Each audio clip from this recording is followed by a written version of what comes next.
We're getting towards the end of the year, which means you're gonna start to see a lot of the 2026 model bikes coming out, and Ventus just released their 2026 Ventus One Plus.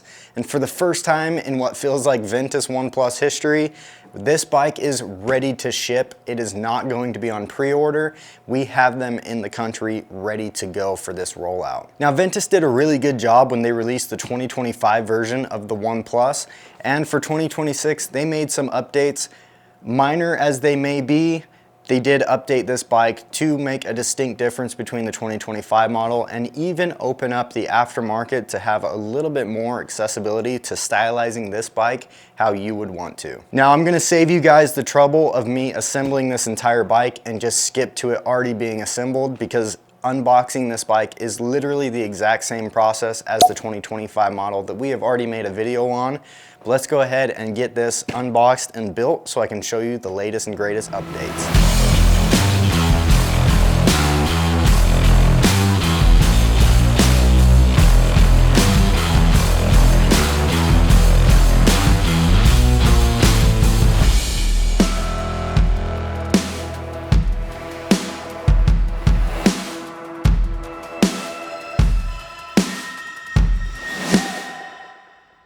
And here it is, guys. This is the 2026 Ventus One Plus, and at face value, it really doesn't look like much has changed aside from it looking a little bit more stealth than the previous one. But they've added a couple of quick updates that I want to run you guys through. Now, before diving into a lot of the changes that they have made to this bike for the 2026 year, let's go over what still remains to be the same. Starting with the powertrain, this is still the 28 kilowatt beast of a bike that honestly is too much power for the size of the bike itself, but super fun in a drag racing situation or on the road where you really can open up this bike to its fullest potential. It is extremely rare that I will ever do that off-road. This bike has more power than ever needed. We've even drag raced it against the CRF 250R, and this thing absolutely walked that bike, which was quite crazy to see. Honda CRF 250R versus Ventus One versus our Ironman build. Ready? All right! 3, 2, 1, go!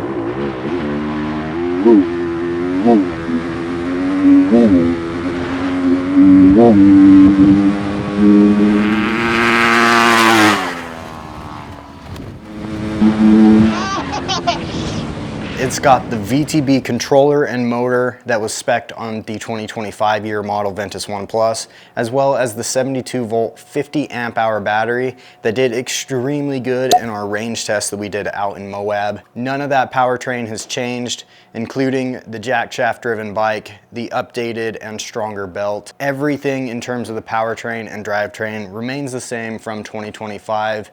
It's kind of one of those don't fix what's not broken type situations, because this bike has dominated all of the other bikes' powertrains from the factory. The brakes on this bike also remain the same. They switched from mineral fluid brakes that were honestly terrible in 2024 over to LBN's dot fluid brake that is really, really strong. I think it works extremely well for this bike. In fact, it's one of the things that I would never update on this bike. And it maintains the same old standard of caliper sizing that came on bikes like the Sur-Ron Lightbee or the Teleria MX4. So you can go ahead and transfer any suspension that you want to on this bike, and even update to any brake that comes in that same sizing, and there's a lot on the market because it shares the same dimensions as a downhill mountain bike brake. However, once again, I would not do that because these new brakes are so much better than any downhill mountain bike brake that you could put on a bike like this.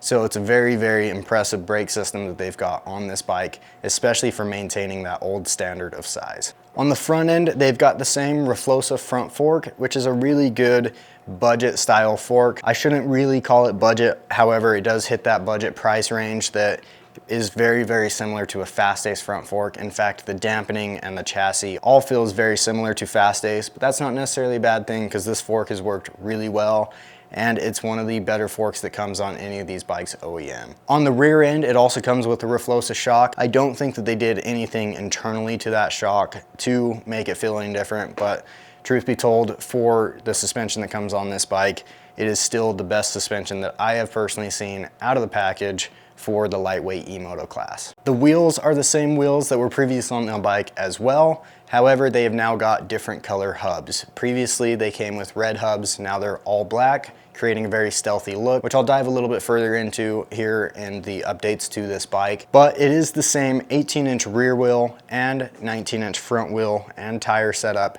that came previously on this bike. It also still has VTB's GI02 headlight, which we've been using this headlight on a lot of other bikes and it works extremely well. It is definitely one of my favorite headlights. So it's awesome that it comes on this because that is about a $250 light itself.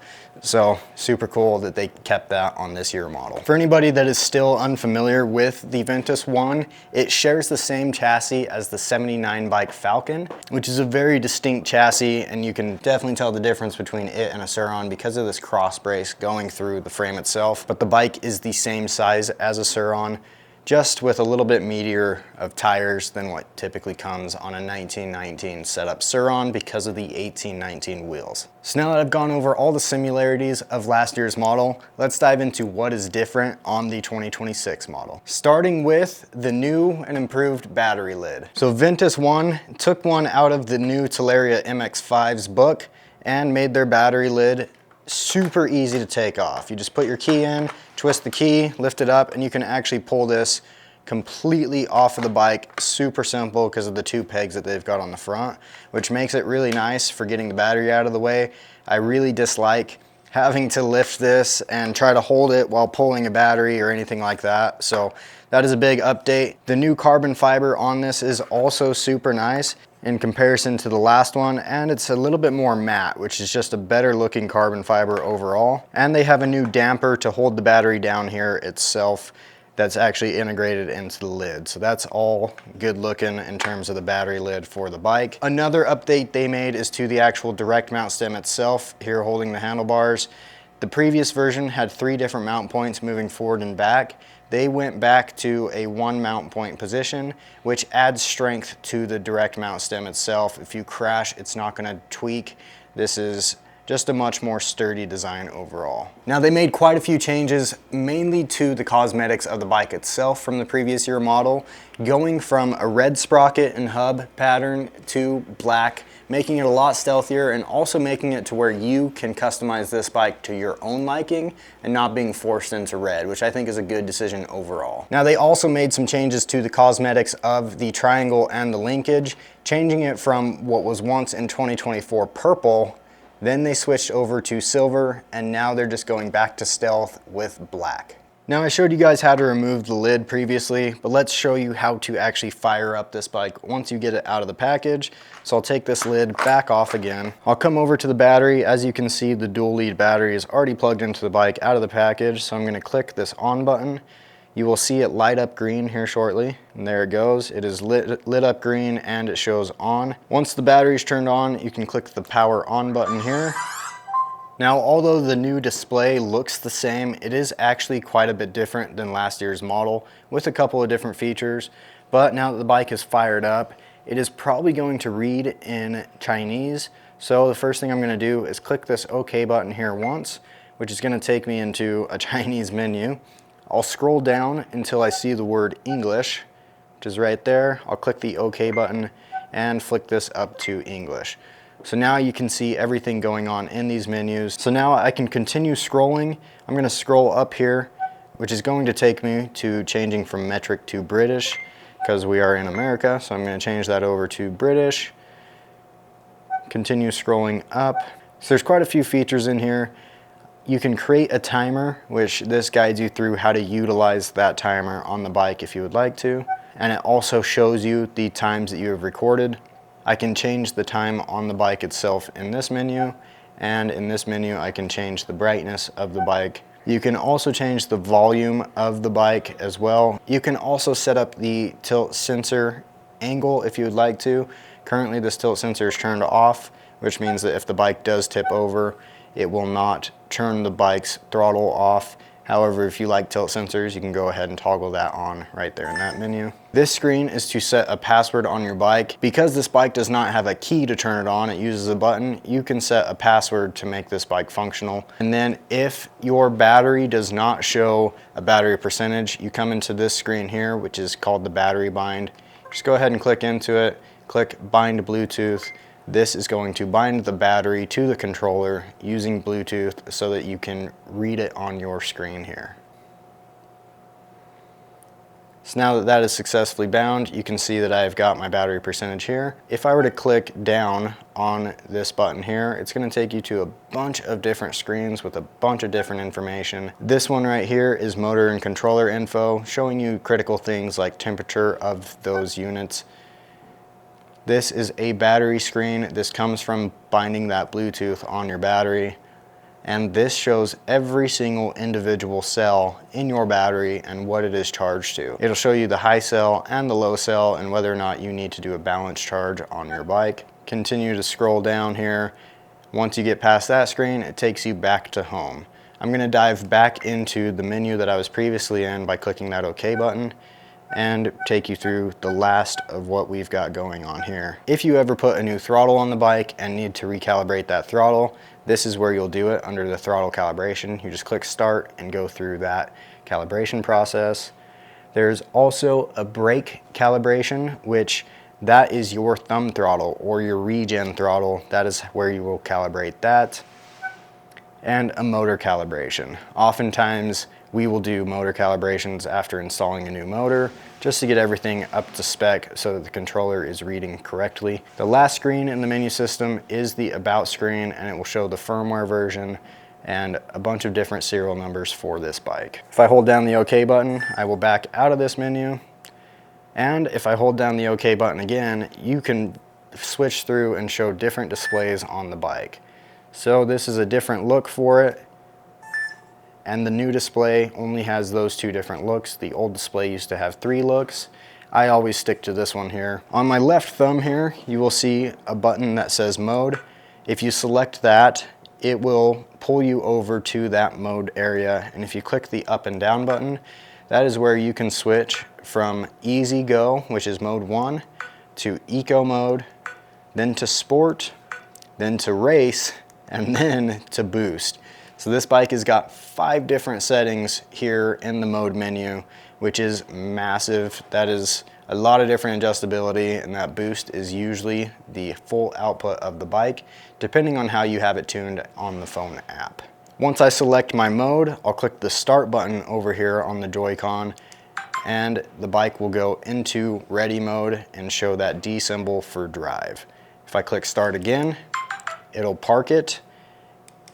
And if the bike is live and I hold down the R button on this menu, it'll put it into reverse. You have to continue holding this down to utilize reverse, where you then twist the throttle and the bike will back up. And the moment you let go, it'll go back into drive. Now on the left side of the screen, we have got the regen. The regen is currently at 25 amps. If I click the EBS button, you'll see it come over and show a selector hovering over that regen, and now I can click up or down to make that regen go higher or lower. The highest setting of regen that you can put on this bike is crazy. I can bump this all the way up to 950 amps on this battery, which is insane. That is the most adjustability I have seen from a display in terms of regen adjustability for when you just simply let off the throttle. Now this is adjustable individually across each mode. So if I switch back over to modes and I click it into a new mode, you will see that this mode has got a different adjustment here. In Easy Go, it was at 25 amps. In Eco, it's at 0. And if I want to change that individually in this mode, I can, and it will stay there. And the last real change for this bike is yet another cosmetic change, and that is it comes with a new graphics kit. So instead of forcing you into red like the previous one did, this one kind of forces you into blue if you decide to go with that graphics kit. However, on our website, we have now got a bunch of different graphics kit options for the Ventus One Plus to really make it your own. which is once again why I'm excited for all of the cosmetic changes that they have made on this bike, making it much more stealthy, because now you're in control of what you want to do to upgrade this bike to your own likings. Now, if you guys have seen our channel, you likely recall that the moment we put our hands on this bike, we actually did some upgrades to it before even testing it for the first time. That's because with the original Ventus One in 2024, we already knew what we needed to do to make this bike perform exactly how we wanted to, and luckily it wasn't a whole lot of change. For this bike, because it came with the RFloXa suspension, we did a drop crown triple clamp system that widened the forks out a little bit and created more height out of the front end so that we could fit a 21-inch front wheel up there. Utilizing that drop clamp system allows us to utilize a Sur-On Light B front wheel. As long as we go ahead and buy one more Sur-On Light B wheel spacer, we can utilize the spacers that come with the kit for the RFloXa drop crown and a spacer for the wheel itself to fit up to this fork. That opens up a whole world of opportunity for any 21-inch front wheel that you want on this bike, because the Sur-On has had a ton of aftermarket development. So utilizing those parts on this bike is awesome. And on our website, we now have new kits available to where if you have a 2025, you can get a black wheel with a red hub to match your OEM rear 18-inch wheel. Or on the new 2026, you can decide whatever color of triple clamp that you want to go with, whether that's gold, blue, red, purple, and get an OEM matching front wheel. So you can get an all black 21-inch front wheel to pair up to the OEM rear 18-inch wheel and have that triple clamp in whatever color you see fit for how you want to build your bike. Doing that upgrade, I think, is almost essential on this bike because it stances it out in a way that's amazing, and having a bigger front wheel means your rolling capability for trail riding is significantly increased. That is one of the biggest changes that we made previously, aside from a few comfort bits like different grips and different handlebars. That is all that this bike needed to make work. So we have a solution for the front end. What does the solution for the rear end look like? Because I know a lot of you guys like keeping the small bike small, and instead of going with an 1821 setup, you would prefer to do a 16 in the rear and a 19 in the front, utilizing the 19-inch OEM front wheel. For those guys that want 16-19, I've got really good news for you. The Sur-On Light B wheel set fits this bike. On the rear end, you just have to use the spacers that come with the Ventus One Plus. On the front end, if you go to a Sur-On Light B spec wheel, you have to use Sur-On Light B spacers. So that's something important to keep in mind. If you purchase a front 19-inch or 21-inch Sur-On wheel, you must use Sur-On wheel spacers, but those will fit into the RFloXa front forks, no problem. Some more good news is that the stock rotors, so the front and rear brake rotors and the rear sprocket that come OEM on the 2025 and 2026 model Ventus One Plus fit perfectly onto Sur-On Light B wheels. So if you want to upgrade a wheel set on the front end, you can get any Light B wheel that you would like. Just use the Sur-On Light B front spacers. So you have to purchase those separate because the Ventus One spacers will not work on a Light B wheel. And on the rear, use the Ventus One Plus spacers. But you can perfectly put those into a Sur-On Light B wheel and it'll mount perfectly up to this, utilizing all of the OEM stuff on the Ventus One. That applies to both the 2025 model and the 2026 model, but that opens up a world of possibility for you as the end user to be able to customize this bike to your needs. I personally really like the feeling of the 1619 wheel set. 1821 is a lot of fun as well, especially on the trails. So it depends on what your riding style is. But good news is, to accomplish either a 1619 or an 1821 wheel set, you only have to upgrade one of the wheels. Because it comes with an 18 on the rear, you can just upgrade to a 21 front. Because it comes with a 19 on the front, you can just upgrade to a 16 rear. This gives you the best compatible tire options on the market for these bikes, as well as the most stability and cornering and handling performance for riding these machines. To briefly touch a couple of other components that you can upgrade on this bike if you would like to. Handlebars, super universal, super easy to use. Brake levers, The same brake levers that fit on a Sur-Ron Ultra B and a Teleria MX-5 also work on the Ventus One Plus because it has got the LBN brakes up here on the top. You can also get any direct mount stem out there for these small bikes, fits onto the RFloXa front fork. Like I previously mentioned, we have got a ton of different graphics kits options for this bike, and foot peg wise, the foot pegs on this machine are Sur-Ron Light B standard. You can also get dropper mounts for the foot pegs, so the actual mounts that go into the frame. Warp 9 makes a killer set of dropper mounts for this bike. If you go to an 1821 setup, you might want to go to a longer kickstand as well. Luckily, any Moto or Sur-Ron Light B standard kickstand does fit this bike. The one upgrade that is not quite yet available that I'm really hoping comes soon is the triangle. Hopefully we can get upgrades for those in the aftermarket here soon, but at least OEM ones are still available if you do happen to have an issue with that. So all in all, guys, we've had some pretty awesome updates to the 2026 model. Although not very different, the world is now open to the aftermarket like it should be on these small size bikes to be able to upgrade this to whatever you want the machine to be. So let me know what you guys think about the new 2026 Ventus One Plus. Like I said, these are in stock and shipping now. We've already had quite a few people get this model of machine. And if you guys haven't seen our video of testing the 2025 version, go check that out. We had a ton of fun on this bike, and all in all, I'm stoked that they made it much more stealthy overall in comparison to last year's model. Thank you guys for watching. It goes a long way if you hit that subscribe button. Hope to see you guys soon and hear from you in the comments.